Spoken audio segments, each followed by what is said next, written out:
বাংলাদেশ দল আপনাদের কোনো টেনশন নাই। আপনাদেরকে ফর্মে ফেরানোর জন্য আসছে জিম্বাবুয়ে ক্রিকেট দল। জিম্বাবুয়ে আসছে। খুব দ্রুতই আসছে আপনাদেরকে ফর্মে ফেরানোর জন্য। আপনারা এখন রেডি হন। কারণ আপনারা তো ফর্মে নাই। আপনাদের দল তো ফর্মে নেই। আপনারা নিজেরাও তো ফর্মে নেই। তাই আপনাদের এবং আপনাদের দলকে নিয়ে ফর্মে ফেরার এখনই দারুণ সুযোগ জিম্বাবুয়ের সাথে।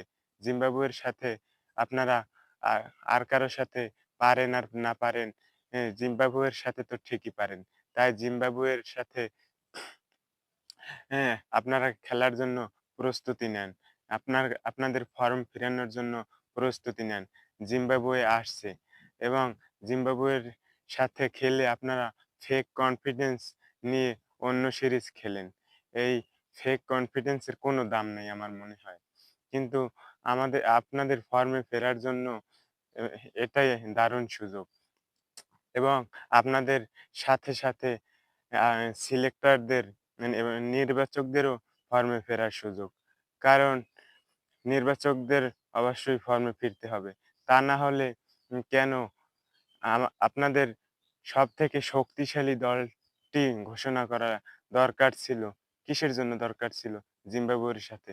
জিম্বাবুয়ের সাথে তো আমরা একটি আই এ টিম খেলাইলেও তো পারতাম। হুম? কিন্তু আমাদের কেন দরকার লাগবে যে আমরা আমাদের সেরা টিমকেই খেলাতে হবে। কিন্তু সেটা কোনো ব্যাপার না। কিন্তু এখান থেকে ২-১ টি প্লেয়ার তো অবশ্যই হুম, এক্সপেরিমেন্ট করার সুযোগ ছিল এবং এই যেমন ইবাদতকে তো অবশ্যই রাখা দরকার ছিল। সে ইনজুরি থেকে কত মাস পরে ফিরলো। কি এখন তার একটা অবশ্যই সুযোগ ছিল জিম্বাবুয়ের সাথে খেলার অন্ততপক্ষে। কিন্তু এই সুযোগটাও ইবাদতকে তারা নির্বাচকরা দিল না। কারণ তাদেরকেও ফর্মে ফিরতে হবে জিম্বাবুয়ের সাথে। কারণ তাছাড়া তাদের বোর্ডে টিকে থাকা কষ্টকর হয়ে যেতে পারে।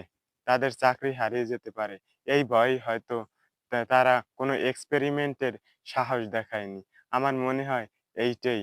কারণ তা না হয় অবশ্যই অন্ততপক্ষে ইবাদত তো অবশ্যই দলে থাকতে পারত। এক্সপেরিমেন্ট হিসাবে বা যাই হোক, তার ক্যারিয়ার তো শুরু হয়েছে এই টেস্ট খেলেই। জিম্বাবুয়ের সাথে টেস্টে অন্ততপক্ষে জিম্বাবুয়ের সাথে অবশ্যই ইবাদতের থাকার দরকার ছিল, রাখার দরকার ছিল।